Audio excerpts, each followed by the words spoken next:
All right. What's up, everybody? Welcome inside Better Sports Network.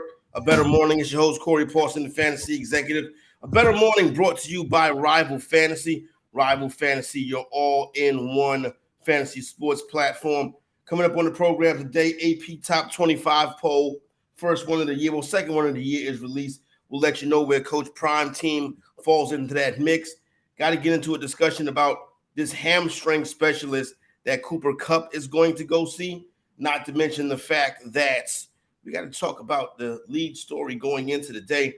Yesterday, shortly after we got off the air, or maybe yesterday afternoon, it's yesterday evening time, we get the report that Travis Kelce, tight end extraordinaire, consensus first round fantasy football draft pick, has a hyperextended knee and will be looking to, be trying to get on the field, basically.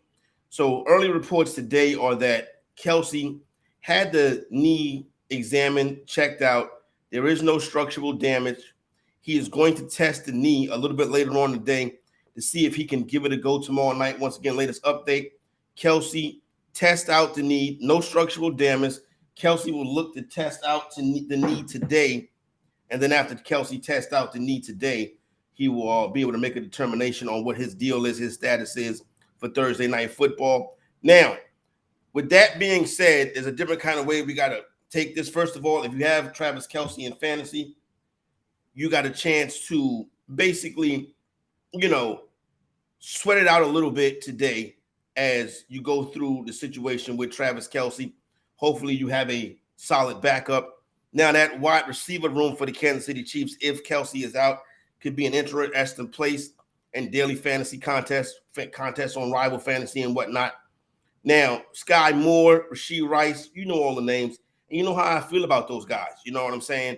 I'm not really big into that room right now. I don't think that every time you bring in these quarterbacks, these wide receivers, these young wide receivers to the Chiefs, they tend to not live up to fantasy expectations.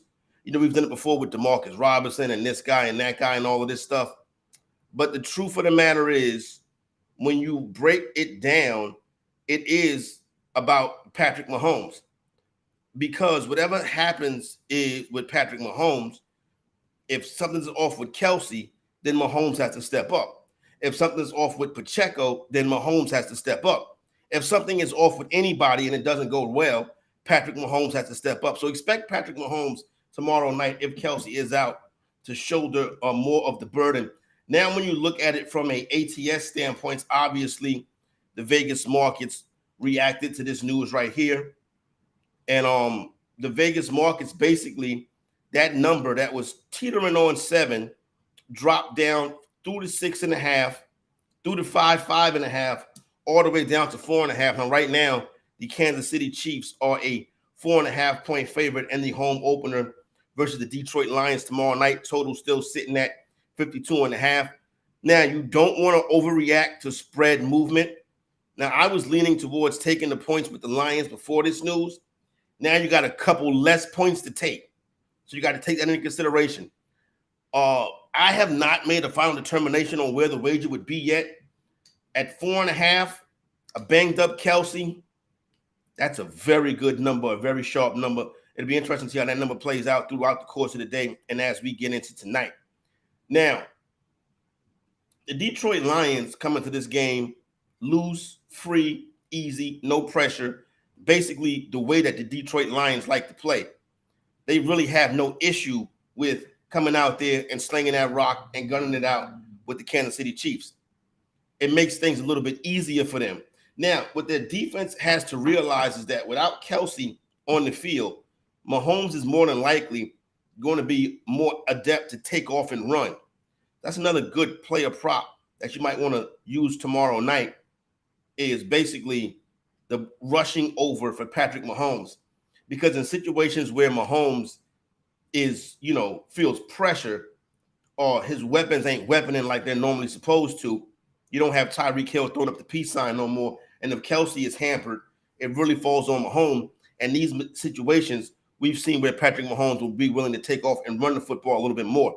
Now, the Lions are going to have to be wary of that. with that being said, I still think that number is right where it needs to be. It's pretty close. So I would continue to look at this game and monitor this one. I have a play for it for you tomorrow. Now, the other injury news that needs to be discussed and talked about. Before I get to the injury news with Cooper Kupp, I want to talk about the fantasy implications if you're still have fantasy football drafts yet to go this season, right, before we get started. So I can report that last night in a couple of high-stakes leagues that I saw, Travis Kelce was going mid-second to the 2-3 turn. So about a full round to a round and a half drop-off in Travis Kelce. So he's going mid-second to the 2-3 turn. Now, you have to be risk-averse to take a tight end in the first round anyway. So if you're that guy, you're probably just as risk-averse to take Kelce in the middle of the second on that 2-3 turn. Hell, you might look at it as a discount to get the top tight end, or really a guy who's a top stat producer in fantasy. So I'll keep that one going right there. Me, myself, personally, probably not going to have no Kelce, especially at this rate. Like, if I would have invested early and been one of the guys who was upset yesterday, and obviously they had good reasons to be upset. But I didn't have him anywhere, and obviously I'm not going to have him now. I probably only got about one more draft left, and I don't want to take a player who is 34 years old and shake it to start.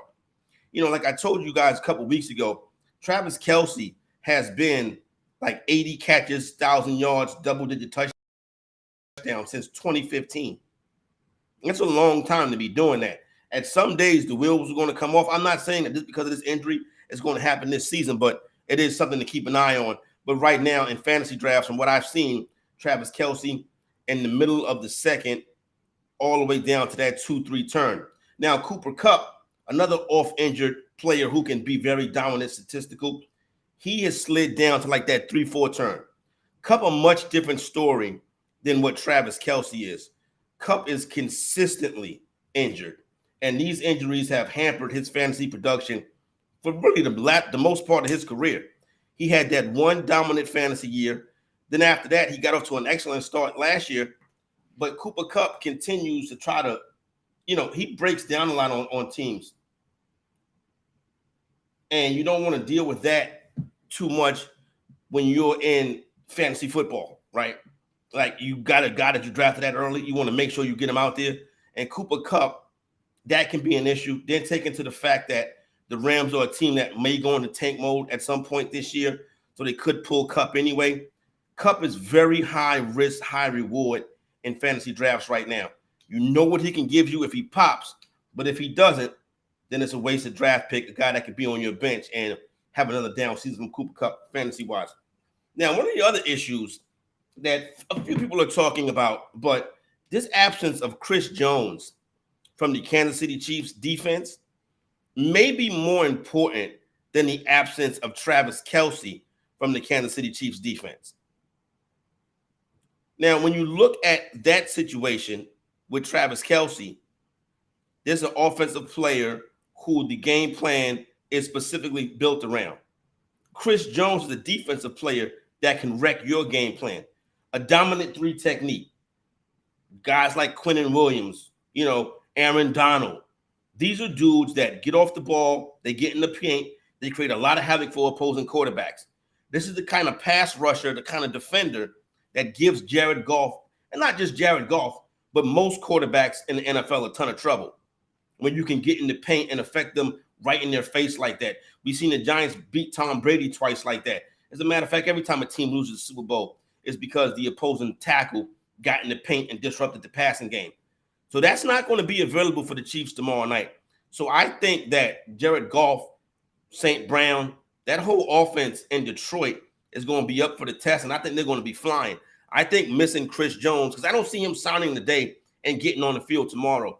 I think missing Chris Jones could ultimately end up being a bigger absence than Travis Kelce, because on the offense, Patrick Mahomes, a true franchise quarterback, when the other players get hurt, he steps up. On the defense, there is nobody really to step up to fill that void that Chris Jones leaves. So it looks more and more like I'm going to be back in the Lions, even at that 4.5. But it's interesting to see how that number fluctuates. Chris Jones, in my opinion, makes more, is more, has more say on the line in this game than Travis Kelce would. That may seem out of sort, but that's the way I think the situation plays out as we move down the stretch and get ready for kickoff of the NFL season. Now, college football news, we'll get to that in just a second. But before we do that, I want to tell you, don't forget, start that 7-day free trial of Fantasy Alarm's All-Pro subscription and get the Fantasy Football Draft Guide and Cheat Sheet for free. Go to fantasyalarm.com/draft. Once again, that is time to start that 7-day free trial of Fantasy Alarm's All-Pro subscription and get the Fantasy Football Draft Guide and Cheat Sheet for free. Go to fantasyalarm.com/draft. All right, AP Top 25 poll released yesterday, and obviously, I don't know, I guess everything in college football is bigger this year, right? Because obviously the addition of Coach Prime and all the attention that's been given to him. Now, when you look at these rankings, there's a couple teams I want to focus on. I want to talk about Florida State. They move up to number 4 in the rankings. I want to talk about Notre Dame. They move up to number 10 in the rankings. And then obviously we'll start the conversation with TCU moving up to 22 after being previously unranked. Now, traditionally, when a team first enters the top 25, it's an auto fade for me. A team comes to the top 25, Colorado moved up to 22. So what ends up happening is it becomes an auto fade for me when that team moves into the bottom half of the top 25, because that's kind of when they let their guard down, they get a little bit happy, and that's also when bettors start to flock to them. Now, I don't think that Colorado has to worry about that. I think a home game after what happened last week, that environment in Boulder this weekend is going to be raucous. So I see Colorado coming out there, getting the job done, successfully laying a 3.5-point spread. What is so interesting about Colorado right now and Coach Prime, not only have they taken over college football, they've taken over the sports world. They've taken over football, period. There is more spread bets on Colorado going into this weekend than it is all 32 NFL teams.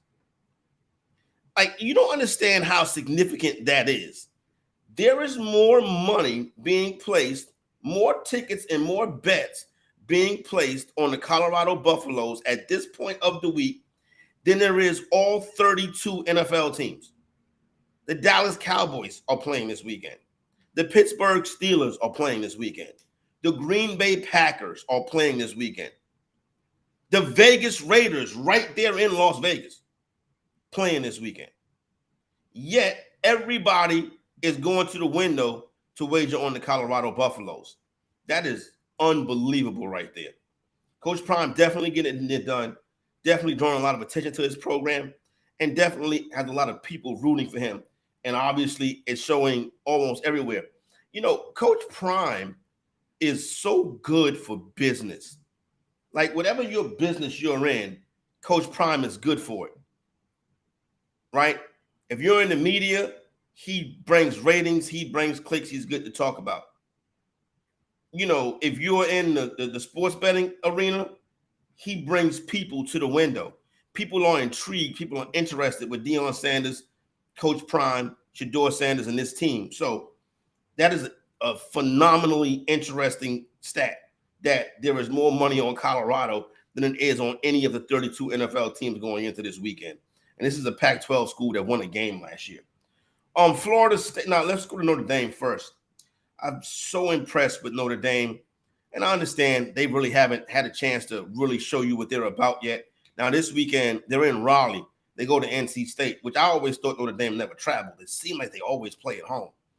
But this weekend, they're right up the road here in Raleigh to take on North Carolina State. This is going to be a bit of a test for Sam Hartman, Coach Freeman, and the Fighting Irish. You got to go on the road. Weather will be a factor.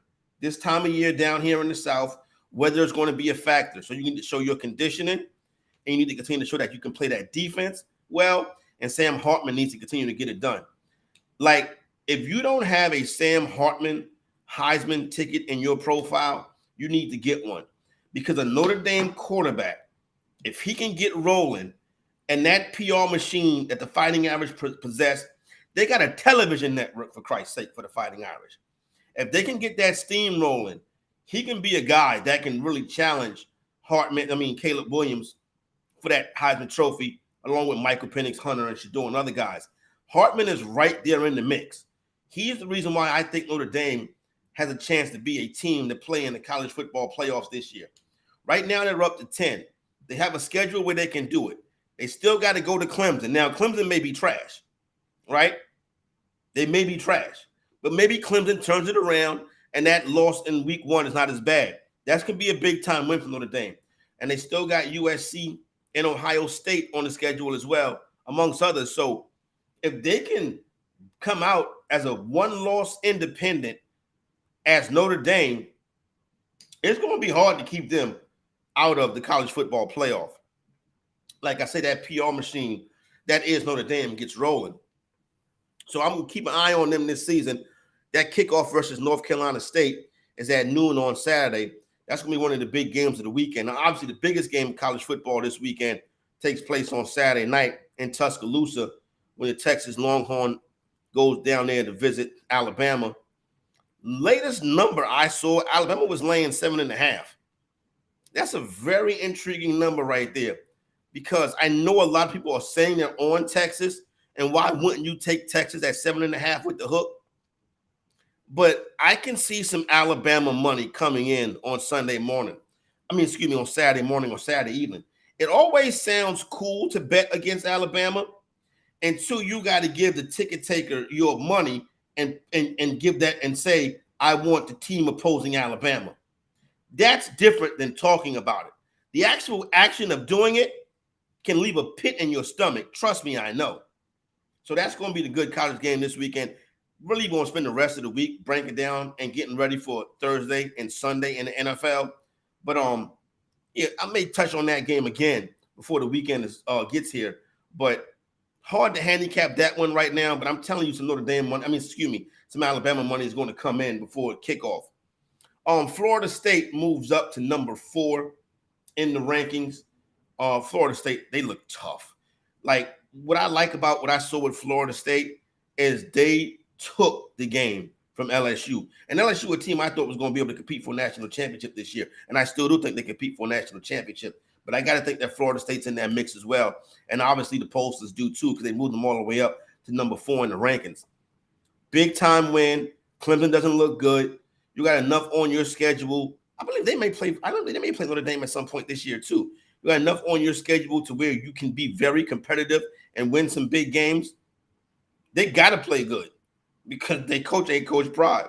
They would look foolish if they wasn't, because that's the job of Deion Warner, and you see what he's doing. But Mike Norvella's getting this done. He got his team up to number 4. You got to like the transfer portal wide receivers, Johnny Wilson and Keon Coleman. Jordan Travis looked very good in the debut versus LSU. And like I say, the team just looks tough. When you have big-time goal line stands, Florida State had 2 in that game. When you have big-time goal line stands like that, that shows you that you got some dogs on that team and that they're not going to quit. So I look for the Florida State Seminoles to be a problem for big-time college football programs, particularly in the ACC this year. And as you move throughout the course of that schedule, we'll see what they're about. But right now, I'm feeling pretty good about the Seminoles. And before we get up out of here and send you on to your day and get you ready for the rest of the programming schedule right here on the Better Sports Network. As a matter of fact, Sportstopia Fire and Ice MLB is coming up next with Chris Crawford and Sarah Sanchez.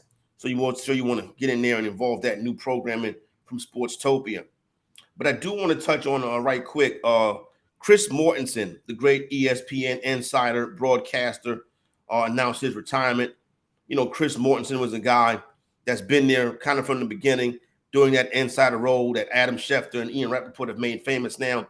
But guys like, Chris Mortensen was kind of had that role in the beginning, going from place to place. We saw him get involved with fantasy throughout the course of his career. So shout out to Chris Mortensen on his retirement. Definitely enjoyed his NFL insights throughout the course of his career over there on the worldwide leader of sports entertainment. I want to thank each and every one of you for checking in, rocking with your boy, the Fantasy Executive, for a good minute this morning. Don't forget to go check out Rival Fantasy. That's the all-in-one fantasy sports platform. They'll get you right over there. Tell them the people at the Better Sports Network sent you. For Heather Klein, it's Corey Parson, the fantasy